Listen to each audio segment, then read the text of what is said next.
Go. All right, dudes and dudettes, welcome back to the channel again for the fourth time. Let's try this one more time. So, real quick, a couple of updates, and also I wasn't even really planning on doing a video today. I was kind of hoping to do it tomorrow because I just fed everybody. Upstairs in the venomous room, we have a couple of new things, and then there's like 20 little crocodiles that I'd like to show you guys, but I just fed everybody and they're real jumpy. So if we're in there doing a video, they're gonna be flying all over the place and I'd rather them eat. So we're down here. I brought this guy down here. I'll feed him. I just fed him, which we missed because the phone died. So I'm gonna feed him again. Here is the little last piece of what he's got going on. But before we get to him, let me let you guys know, I did a live a couple weeks ago to give everybody an update. You don't have to go back and watch it. Not super important, just letting everybody know. Big Duke passed away. That was in December. For all of you that don't know who that is, that's my Neapolitan Mastiff that I had forever and a day. He was 10 years old, just turned 10 in December, and passed away shortly after that. For me, losing any animal has become harder and harder as time goes on. A lot of people think you get desensitized to that sort of thing, and it's just, it doesn't happen that way. The longer that I do this, the more it becomes more difficult for me to see an animal suffer, see an animal in pain, see an animal pass away, and then to have something like that be a part of your life and part of your family for so long. It hit me in the guts pretty hard, and I took a little break from all of social media just for my own mental well-being. And then on top of that, we've had some medical issues that we have not been able to figure out. We thought we figured it out months and months ago when I fell out of the tree and got a brain scan, and they accidentally found something that was growing inside my sinus cavity. And since then, we've been to multiple different doctors, specialists, the whole 9 yards. It looks like we might have to go to a neurologist at some point if these next few specialists can't figure out what's going on. But it's been affecting life in a way that's not extremely fun. But that's neither here nor there. We're gonna get back on things. We're gonna try and run things the way that we used to. We've cut down a bit over here, so there's some animals that we've had before that have been placed in wonderful places, and at the end of the day, that's all I can really hope for. The regular guys are here that are never gonna leave. The homies, these butt munches over here. Maui, Juana. And the squeakers in the back. So the squeakers in the back, you guys haven't met yet, but you'll meet soon. But we have gotten a couple of new things, like the crocodiles I just mentioned, and some new odds and ends, but we've also cleared a bunch of stuff out to try and lower the food bills and try and deal with some of the things that we're dealing with internally with an organization that I won't mention a name right now that we're going to be in a battle with here pretty soon, but that's neither here nor there. The reason that I wanted to do this video today was, interestingly enough, one of my favorite animals on earth I haven't had for a while. Back when I was breeding and doing all that stuff, and I had it was just a reptile business, so that's all I did: imported, exported, bred, and mostly focused on the captive breeding of a bunch of different species of animals. But the one that I focused on most was Heloderma. So that's the family of lizards. They're venomous here in the States and throughout Mexico. So we have our beaded lizards and Heloderma as far as the venomous lizards here in North America. Forgive me if I'm a little slow on this one. I haven't done this in a while. Also, real quick before we get started with this video, I do not have the mic on, so I apologize for the sound. And this is going to be unedited because I cannot stare at a computer screen for very long until they figure out what's going on with me. It bothers everything that I have going on, and it just only furthers the issues that I have as far as dizziness, not being able to see. We went to the eye doctor. I found out that I'm blind, so that's part of it as well. So I'm waiting on glasses and stuff, but I was hoping that that was going to be the cause of all these other symptoms, and unfortunately it is not. I'm just blind on top of everything else. So there's your updates, there's your stuff. Let's get right into this video. Video's interesting, hard to talk about too, because it involves something that's not something, it's hard to speak on other people's lives. I know for me and a lot of the people that I know, our lives are pretty much on blast all the time. Me less than others, because I'll disappear from time to time if I need the mental health check or whatever the hell's going on in my life. I will bail for a little bit. I always come back, and I appreciate you guys more than ever because you guys are always here, you're always watching, you're always supporting, and I appreciate all of the fans out there and all of the people out there that help to support to keep this thing going, especially while we try and revamp, redo, and restart a business that we've already had for years and years and years, but then had to literally start from point zero and work it back up, which has been a challenge, but at the same time, it is what it is. Life hits, and then you got to hit back, and that's all we can do. And unfortunately, we're dealing with multiple different things at the same time, so it doesn't make it any easier, but that also doesn't mean that we're going to back down and just call it quits. We'll never call it quits. This will always be our thing. We have the homies in the back. We have the lemurs. Everybody that you guys are used to seeing is still here. They're never going anywhere. I'll fight with my life for those guys. Always have, always will. Now, what we're going to be talking about today is something that popped up on the news. I got sent some articles from Brooke and a couple of other people out there of this species right here, which is interesting because it is my favorite species on earth, and I have not had one of these guys for a while. When I first moved here, I had my beaded lizards, and I want to see if he'll eat another piece. He just ate a piece before, which is the first time he's eaten from my hands. Which, if you're doing this, ladies and gentlemen, use tongs. We're about to go into why here in a second, but I've been doing it long enough here. So let's see if he wants another snacky snack. And the reason I want to do this is to see if I can get him to show the inside of that mouth. Here, right here. You want it? You already had enough? The first one was good? All right, he's probably not going to eat it. I'll give him one more chance to see if he wants it. So again, if you're doing anything with the Gila monsters or beaded lizards, use tongs. It's smarter. Don't play the Justin game. Like, I take risks that you probably shouldn't take. It's not a teaching moment to show you guys how to take risks or whatever. The easiest way to do that is with tongs. I can't find my tongue. Hey, it's right here. It's up here. You're trying to bite something that's not what you're trying to get. I can't find my tongs, so this was the easiest way for me to do it without having to look for 30 minutes on something. But it's going to make it a little bit more dangerous here in a second, and I'll tell you why. Do you want it? I'll leave it there on the thing for you here. You want me to see? Here, I'm going to leave it right on top of you. Let's see if you figure that out. So the Gila monster itself and all the all the Heloderma, which is your Gila monsters and beaded lizards, that's the family. So all of those guys are venomous. Those are the two venomous species we have here in the southwestern United States, all the way down into Mexico, Guatemala, and all that good stuff. There's a couple of different subspecies of these animals. We have Heloderma suspectum, which is the Gila monster, and then they go into Heloderma suspectum sanctum, if they're going to call it a bandit or whatever. I'm not sure if that's like actual taxidermy or taxonomy, not taxidermy. We're not taxiderming my little guy. So I do have the smell of pinky mice on me. I have the smell of rats and chicks and yolk and everything else because I've been feeding. And I'm not too worried that he's going to turn around and bite. As you can see, he wasn't really interested in that piece there. He just had a full fuzzy, so I'm pretty sure he's full. He's probably just going to sit and chill and get a little bit of warmth. Now at this size, they're not going to create too much damage as far as the venom goes. We're going to get into that here in a second. But they are feistier when they're smaller. They spin in circles. They're very hard to get to. And they pretty much want to be left alone. After a while, they do chill out. This guy's probably just going to sag and sit because he just ate. And it's a little cooler down here than it is in his enclosure for him to go get his heat. So he's probably just going to choose to sit and get some warmth from my hand and start digesting that food. And with that venom, it also helps him digest the food. In the wild, these guys get like a foot, maybe a foot and a half for a big guy. They're very slow, but they're also an interesting species because that big old fat tail and the fat that they accumulate in their body can help them get through long periods of time without eating any food at all. They can sustain that. They can sustain themselves for a long period of time by building fat and calories inside that tail. So a lot of times when you see these animals overfed in captivity, you're going to see a big, huge fat tail. What you don't really want to see, it means they're overfed. You want the tail to be semi-fat. You don't want it to be skinny, but you don't want it to be huge where it's the size of the abdomen of the animal, which I've seen multiple times before.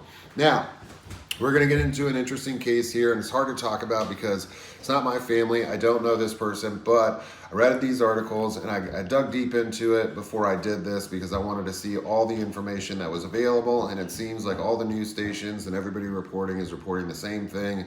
There was a guy that had some animals, a couple of Gila monsters that he got from here or there, which is not the point of the conversation. But apparently, this man got bit by one of his Gila monsters. I'm assuming it was probably an adult Gila monster, and he passed away.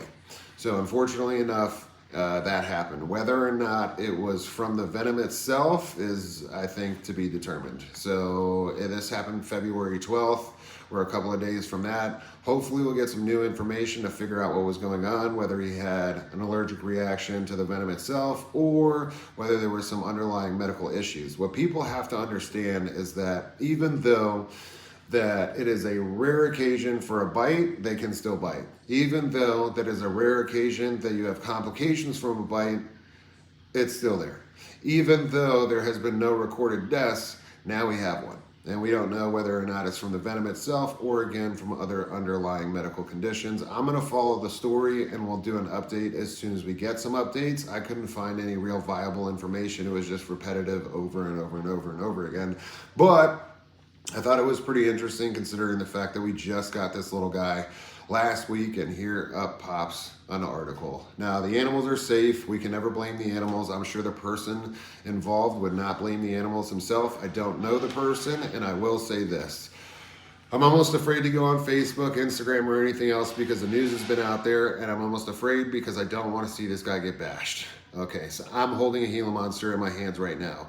A lot of people out there are against free handling of any venomous snakes or anything like that. The same people that are against free handling any venomous snakes or anything like that will have no problems picking up a Gila monster or a beaded lizards because we've been told multiple times they can't kill you. It's a very rare thing. You have to be this, you have to be that. But the chances are there. The chances are always there.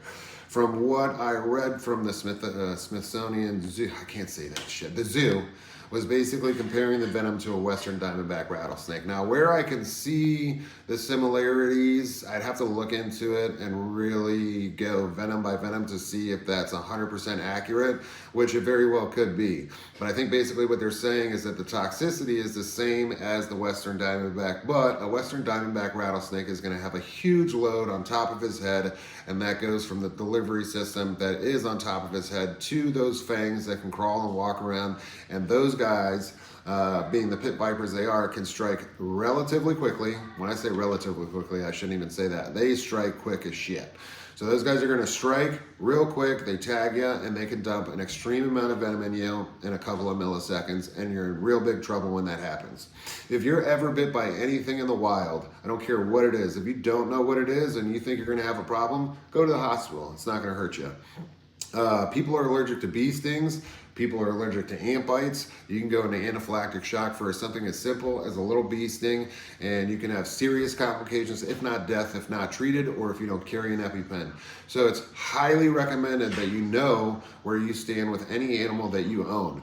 I'll do a general, very general thing that I teach kids. If you look at the tail of this guy, there's stripes. Most of the time you see stripes on the tail of an animal, you can assume that the animal is dangerous. Tigers have stripes on their tail, bumblebees have stripes on their tail, raccoons have stripes on their tail. My diamondback rattlesnakes, they got stripes on their tail. Most of anything that has stripes on their tail, iguanas have stripes on their tail, and they'll whip you, they'll hit you, they'll bite you. Tegus, they got stripes on their tail. They'll do the same thing, except for it's a lot more powerful of a bite, but don't underestimate the iguana's bite either. Pretty much anything with stripes on the tail, you can pretty much bet that it's going to be a dangerous animal. That doesn't go for every single thing. If it doesn't have stripes on the tail, it's not dangerous. That's not true. A black mamba is just a black mamba. There's no stripes, and it's extremely dangerous, if not more so dangerous than anything we have here in the States. So just a general thing. And another general thing that I usually teach kids that anybody can take with them anywhere is that if you go anywhere, always watch where you're walking, especially if you're in the wild, if you're in a natural habitat or anything like that. Watch where you're walking, watch what you're doing. Anything can happen, especially if you're far away from a hospital. You don't want anything out there happening. And then if you see wildlife that is dangerous and you know it's dangerous, leave it alone. You see an alligator in the water, don't feed it. You see a crocodile in the water, don't feed it. You see an alligator next to a nest, don't approach it. You see an alligator in the water, don't try and swim up and pet it. The best thing you can do, enjoy it from afar. Take some pictures, let the animal be. That way the animal can live its life, you can live yours, you walk a separate way, and nothing goes on. Now this guy right here just ate, so now he's chilling in the heat and he's not doing anything as far as being aggressive or anything like that. That doesn't mean he couldn't turn around and bite if he wanted to. Now I'm a little bit more comfortable with the Gila monsters because I have been bit multiple times by these guys. The smaller guys more so than the bigger guys. I've been bit by two big ones, one big beaded lizard, actually I'm sorry, two big Gila monsters, one big Gila beaded lizard, and a bunch of little squirts. And the reason why it's a bunch of little squirts is because they're quick, they turn around, they bite often, and in my younger days, I was a lot less careful when it came to dealing with certain things because you have this sense of invincibility. So for all you young bucks out there, it changes. When you get into your 30s and stuff, hey!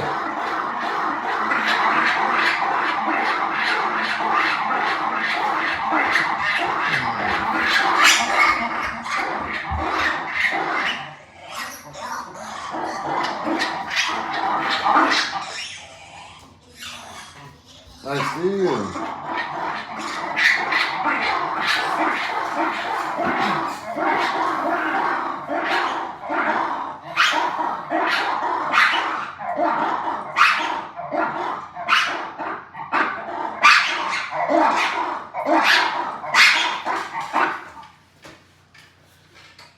Hey, window licker. Can you chill out? Thank you.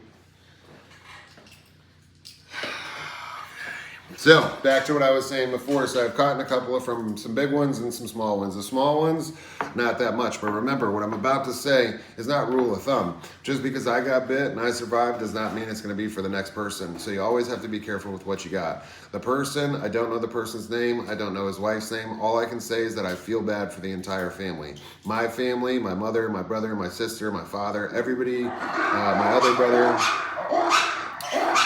my kids, the old ball and chain, these two munchkins, everybody knows what I do. Everybody's accepted what I do. In the very beginning, when I was younger, especially in my really young years, when I was dealing with the big cats and stuff, not very excited about what I was trying to do. I was trying to follow in the footsteps of my father and do the things that he did.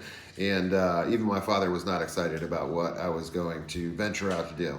I'm happy that I made the choice that I did. It's my passion. If this is how I go, this is how I go. I am fully aware that it is a possibility, especially when I do any alligator shows or work with any animals that are extremely dangerous. It's just part of what I do. It's part of the things that I chose, and the entire family knows that if I went that way, that I went doing what I love.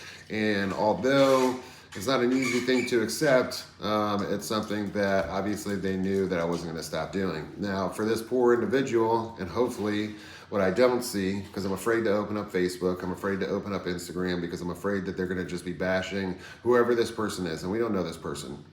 And we don't know what happened. We don't know what the deal is. Hopefully, there's going to be some updates to tell us exactly what went on, because this is an extremely rare case, especially when they said that he had passed out and he stopped breathing. Usually that's what we see with a neurotoxin. When you're talking about elapids, you're talking about kraits, mambas, cobras, things like that will shut you down. Coral snakes is what we have here on the East Coast with a neurotoxin, and that basically shuts your synapses down.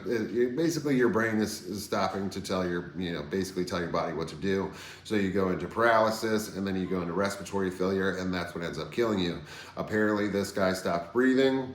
He was in ICU, and we don't know many details. I dug in to try and find as many details as possible. So my heart goes out to the family, because it's not just the one person affected, it's the entire family around them. So his immediate family, extended family, friends. There's going to be a lot of people that miss this person over a Gila monster bite. And back to what I was saying before, is most people that won't free handle venomous snakes or chastise somebody for doing so will pick up a Gila monster, will pick up a beaded lizard, because we've been told so often that there has been no recorded cases of a death from this animal. Now, having said that, no matter what, like I said a little while back, it could be a bee sting, it could be an ant bite that you're allergic to. And something as simple as that can lay you out if you don't have the proper protection as far as your EpiPen and you don't know what's going on, or you don't get to the hospital in time. Yet the same people that will be angry at you for picking up a rattlesnake will pick up a Gila monster, because generally speaking, especially when they're bigger, they're calm animals. They're not very aggressive. They kind of just sit and chill. Same with the beaded lizards. They're calm, and people are comfortable doing this stuff. So they'll do it, and then somehow it's different than handling any other venomous animal. Now we're learning that that may not be the case. And again, this person may have had some underlying medical issues. Hopefully we'll figure out if any of that went on, or if it was just the venom of the animal alone, maybe he was allergic to it. But I thought it was pretty interesting, and I want to keep everybody updated on this. One thing I will say is that if you're in the reptile community, please don't go attack and start bashing this person for whatever. This is a person that passed away, probably just enjoying his lizards, and you know, to see any backlash from that or whatever, because I know we're going to hear some people say, oh, this guy's going to ruin this and this guy's going to ruin that, and then it becomes, oh, you're more worried about yourself and what you got going on than somebody that just passed away that can't even protect themselves. So my heart goes out to the family. I doubt very seriously they're going to see any of this, but at the end of the day, again, my heart goes out. Is a really tough situation, and it's a tough situation for these guys too, because now they may get a different name as well, as far as, not a different name, you know, per se, but basically a different classification as far as the danger of these animals. And it's not just these guys, my friends. Anything can be dangerous if you're allergic to it. If you're allergic to a plant, if you're allergic to food, if you're allergic to shellfish, it's not just animals and all this other stuff. There's all kinds of things. There's peanut allergies, all kinds of shit. So you just have to remember to be careful with what you got, be responsible with what you have. Don't pick on other people, especially this situation here. If I see it online, I'm just gonna give up on humanity altogether, because at the end of the day, somebody lost their life. And again, I'm interested to see what comes from this and see if they're going to continue to update us to figure out if it was actually the venom of this animal. I've never seen it, never heard of it. Again, I've been through it myself with the bigger guys. My bad bite was disgusting, because I've been bit so many times that when I got my bad bite, it was between a male and a female breeding. He grabbed her arm, I intervened, and instead of grabbing her with her mouth open, I grabbed him to protect her arm. She latched on right here, not trying to bite me. She was trying to bite the other lizard. My buddy Brandon was with me. And what ended up happening was I let her sit there for a while, because I'd been bit a couple of times already. I wasn't worried about the effects. I had already gone through the effects before. What I didn't do was put into consideration that their delivery system being underneath the jaws and being a slow amount of venom, a small amount of venom coming out very slowly. And the more they chew, the more venom you get. So basically what happened is I got a full load of venom because she was attached for about 1.5 minutes, 2 minutes. So lots of vomiting, butt naked in a shower within 15 minutes. I had my buddy Brandon, who was a ranger, who actually did the medical side on the ranger part. So he stayed with me all night long to make sure that I was good. It was on this hand, of course. So we were tracking it to see if it was going to get up to the scars. I only have one artery there, so if the swelling got up to the scar, we were going to go to the hospital. But again, no anti-venom for the Gila monster. Now, this doesn't mean that we demonize the Gila monster. This doesn't mean that we give it any less respect either. And then anybody that owns these guys, use your gloves, use your tools, use your tongs. Don't do the same things that you see me do. It doesn't make you cool. If you hold a rat snake, if you hold a corn snake, a western hognose snake, that's cool too. That's just as cool as what I'm doing right now. This here does not make me any more special than anybody else on earth. What makes people special when it comes to animals is how you care for them, how you love them, and the life that you give the animals that you have. Don't you do it. So that's what's most important. What's most important isn't the showboating thing. What's most important is to make sure that this guy has a happy, healthy life, lives a good long time, and enjoys it. And I enjoy him. And that's the main goal for everything. So just because I can hold the Gila monster does not make me any more special than anybody else, including the young ones out there, 5 and 6 years old, keeping their own little corn snakes, ball pythons, leopard geckos, whatever it is. It's all good because it teaches responsibility for one, Let's go put this guy back in his enclosure. Teaches responsibility for one. It teaches you how to care for something else. Teaches you that, you know, other lives are important just as much as ours are. And that's what makes you cool. So the effort you put into your animals makes you a lot more cooler than me sitting here holding something that could potentially harm me. But this is just something that I've done forever and a day. So don't replicate, it's not a good idea. But at the end of the day, I thought it was an interesting article. We will keep you up to date. We'll see what happens here. And my heart goes out to the family. All right. Sorry for the unedited video, my friends. Again, can't stare to scream, but here's your first one. And let's hope we get some more. Boom.